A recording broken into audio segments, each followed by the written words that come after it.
नमस्कार दोस्तों, अगर आप लोग टेंस का ट्रांसलेशन का वन शॉट वीडियो चाहते हो, ठीक है, मैं आपको एक से बढ़कर एक ट्रिक के माध्यम से समझा रहा था। पिछले वीडियो में मैंने आपको समझाया था प्रेजेंट इंडेफिनिट टेंस, ठीक है। इसको हमने स्ट्रक्चर के माध्यम से बहुत बेहतरीन ढंग से समझा दिया। अगर आप लोगों को समझ लीजिए कि टेंस का टी नहीं पता है, मैंने आपको इन्हें बेहतरीन ढंग से समझाया। अगर एक बार वो वीडियो आप लोग देख सकते हो तो प्रेजेंट इंडेफिनिट टेंस के इंट्रोगेटिव के, नेगेटिव के, ठीक है, और अफर्मेटिव के बादशाह बन जाओगे, बादशाह, ठीक है। इसको तो हमने पिछले वीडियो में समझा दिया है। अब इस वीडियो में मैं आपको समझा रहा हूं प्रेजेंट कंटीन्यूअस टेंस।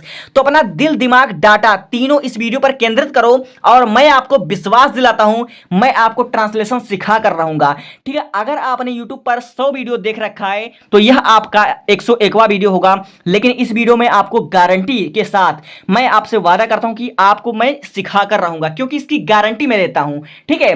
तब देखो हमारा यह वाक्य कैसे ट्रांसलेशन होता है। टेंस बनाने का टेक्निक मैं आपको बता देता हूं।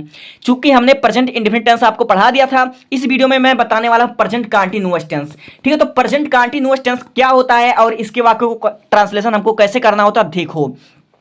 अगर आपने अपने लाइफ में कभी भी ऐसे वाक्य देखा है, मैं एक निबंध लिख रहा हूं, ठीक है, बच्चे फूल तोड़ रहे हैं, ठीक है, वो हॉकी नहीं खेल रहे हैं, इस प्रकार के वाक्यों का ट्रांसलेशन आपको कैसे करना है ये मैं आपको आज समझाने वाला हूं। देखो present continuous tense, present continuous tense क्या होता है? जिन वाक्यों के अंत में रहा हूं, रहे हैं, ठीक है, या फिर रही है, रहे हैं आदि शब्द आए उन्हें प्रेजेंट कंटीन्यूअस टेंस कहते हैं, ठीक है।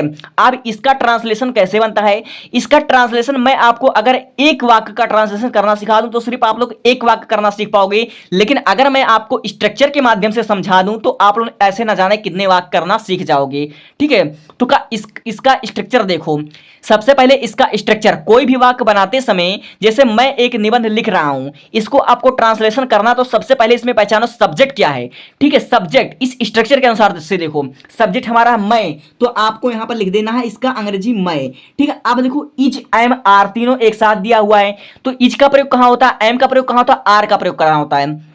देखो इज का प्रयोग हमेशा सिंगुलर के साथ होता है, सिंगुलर सब्जेक्ट के साथ, यानी कि एक वचनकर्ता के साथ इज का प्रयोग होता है। जैसे ही, सी, राम, श्याम, राहुल वगैरह वगैरह सिंगुलर के साथ इज का प्रयोग होगा, और आई के साथ एम का प्रयोग होगा, और आर का जो प्रयोग होगा वह हमेशा बहुवचन के साथ होगा, वे के साथ होगा, ठीक है। जैसे हमारा वे, ठीक है, और बहुत से लोग, बहुवचन के साथ हमारा आर का प्रयोग होगा। तो मैं एक निबंध लिख रहा हूं तो आई के साथ हमेशा एम का प्रयोग होगा। तो यहां पर आप लोग इस स्ट्रक्चर के साथ से लिखोगे एम, तो आपने यहां पर एम लिख दिया।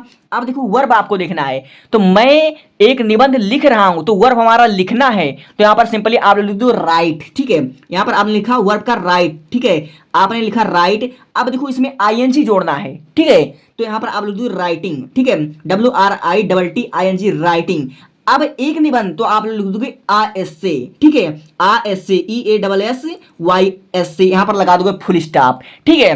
तो आप लोगों ने देखा मैं एक निबंध लिख रहा हूं, इसका अंग्रेजी होगा आई एम राइटिंग ASC, ठीक है। चूंकि ये हमारा जो है वह वावेल है, यहां पर एन लिख दोगे, ठीक है, एन यहां पर लिख दोगे NSC, ठीक है। अब आप लोगों को मैं कह रहा हूं कि आप लोग अगर ये स्ट्रक्चर समझ गए तो आप लोग न जाने कैसे कैसे वाक्यों को बना देंगे। तो स्ट्रक्चर क्या है? Subject plus is, am, are plus verb का first form plus ING plus object plus other word, फिर उसके बाद फुल स्टॉप, ठीक है। अगर यही वाक्य नेगेटिव हो तो यहां पर इज, एम, आर के बाद हमको नॉट लगाने होते, फिर यहां पर आप लोग वर्ब का फर्स्ट फॉर्म आईएनजी लगा दोगे। अब दूसरा वाक्य देखो, बच्चे फूल नहीं तोड़ रहे हैं, बच्चे फूल नहीं तोड़ रहे हैं। अब चूंकि बच्चे, देखो बहुत से बच्चे हैं तो बच्चे हमारा बहुवचन हो गया, तो आप लोग इसकी अंग्रेजी लिखोगे, सब्जेक्ट हमारा क्या, बच्चे, तो यहां पर लिखोगे द चिल्ड्रन, ठीक है, द चिल्ड्रन, CHILDREN, चिल्ड्रन, ठीक है।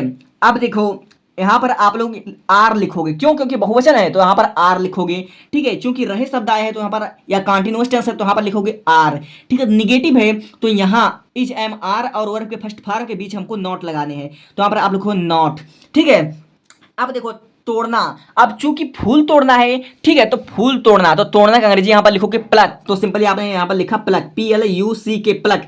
अब यहां पर आईएनजी भी जोड़ना, क्योंकि हमारा रहे है अंत में आया, प्रेजेंट कंटीन्यूअस टेंस है तो यहां पर लिखोगे प्लकिंग, ठीक है, पल्किंग आपने यहां पर लिख दिया आईएनजी। अब क्या है हमारा, क्या है तोड़ने, तो यहां पर फूल, तो यहां पर लिखोगे the flower, the flower, FLOWER, the flower.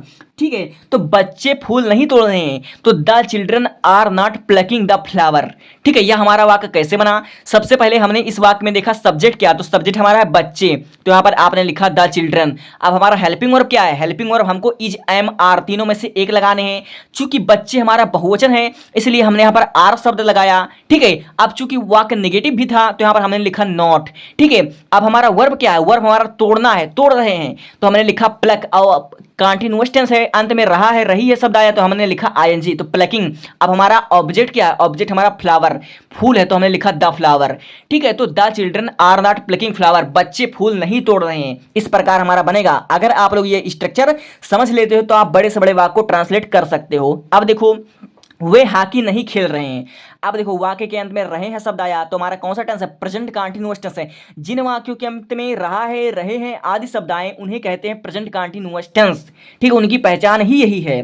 तो आप इसको कैसे बनाओगे? सबसे पहले देखो सब्जेक्ट क्या है, तो सब्जेक्ट है वे, तो यहां पर सिंपली आप लिखोगे दे, THEY, दे आपने सब्जेक्ट लिख ही लिया। अब देखो रहे हैं, अब दे हमारा प्लूरल है तो यहां पर लिखोगे आर। ठीक है, अब नहीं खेलने तो लिखोगे नॉट। अब खेलना का होता प्ले, अब चूंकि कंटिन्यूअस है यहाँ पर लिखोगे प्लेइंग, ING प्लेइंग। अब खेल रहे हैं हॉकी तो यहाँ पर आप लिखोगे हॉकी, HOCEY हॉकी। तो आपने देखा, इस स्ट्रक्चर के हिसाब से आप लोग बना सकते हो। वे हॉकी नहीं खेल रहे हैं तो they are not playing hockey, इस प्रकार हमारा बन जाएगा। ठीक है, तो आई होप आपको प्रेजेंट कंटीन्यूअस टेंस का अफर्मेटिव और नेगेटिव दोनों ही समझ में आ गया होगा। ठीक है, अगर आपको ये स्ट्रक्चर आता है तो आप ऐसे न जाने कितने एक्सरसाइज कर सकते हो। अब देखो हम इंट्रोगेटिव की तरफ बढ़ते हैं। एक वीडियो में आज आपका इंट्रोगेटिव भी खल्लास करने वाला हूं। ठीक है, तो इंट्रोगेटिव को देखने से पहले आप लोग देख सकते हो, मैं आपको दो वाक्य पढ़कर बताता हूं, फिर आपको बताता हूं इंट्रोगेटिव सेंटेंसेस किसे कहते हैं, इंट्रोगेटिव सेंटेंसेस कितने प्रकार के होते हैं, ऐसे वाक्यों की ट्रांसलेशन हम कैसे बनाते हैं। ठीक है, तो सबसे पहले आप लोग पहला वाक्य देख सकते हो, क्या शेर जंगल में दहाड़ रहा है। ठीक है, क्या शेर जंगल में दहाड़ रहा है, इसमें जो हमारा प्रश्नवाचक शब्द है क्या, यह पहले शुरू हो रहा है। अब जो हमारा दूसरा वाक्य है, यहां पर कौन सो रहा है, यहां पर कौन सो रहा है, यह हमारा देखो प्रश्नवाचक शब्द इसमें बीच में आया हुआ है।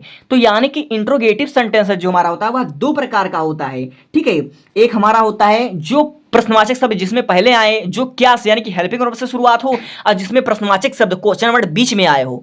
ठीक है, तो देखो जिसमें क्या शब्द पहले आए उसको बोलते हैं हेल्पिंग वर्ब टाइप का वाक्य। ठीक है, जिसका जवाब हम हाँ या ना में दे सकते हैं।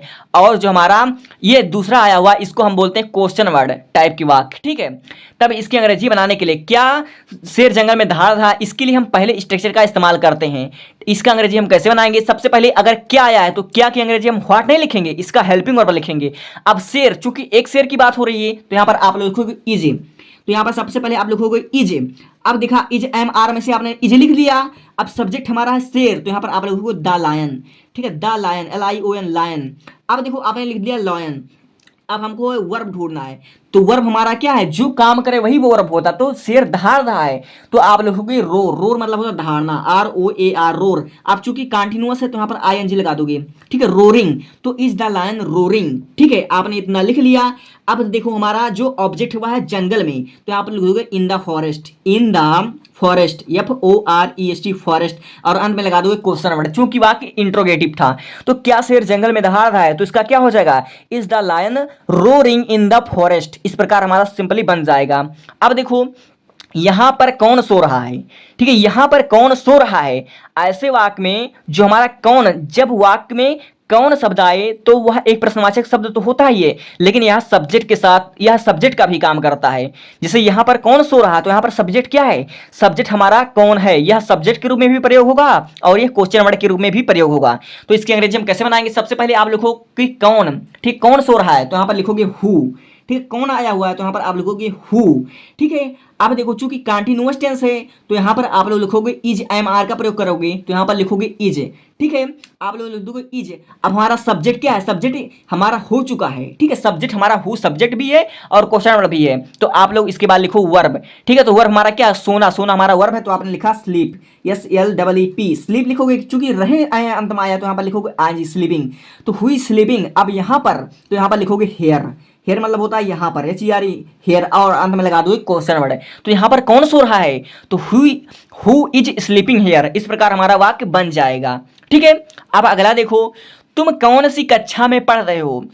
देखो जब कहीं भी आपको कौन सी कक्षा, कौन सी किताब, कौन सी बुक या फिर किसके साथ, ऐसे वाक्य आपको अगर देखने को मिल जाए कि आपको, ठीक है, नाउन तो दी हो और उसके साथ उसकी समझ लीजिए संख्या बताती हो, उसका अंक पूछ रहा हो या उसकी विशेषता बताती हो, तो इन दोनों की अंग्रेजी हमेशा एक साथ लिखोगे। जैसे कौन सी कक्षा, तो इसकी अंग्रेजी हमारा क्या होता है, तो उसका अंग्रेजी तो विच क्लास, तो इसकी अंग्रेजी हम एक साथ लिखेंगे।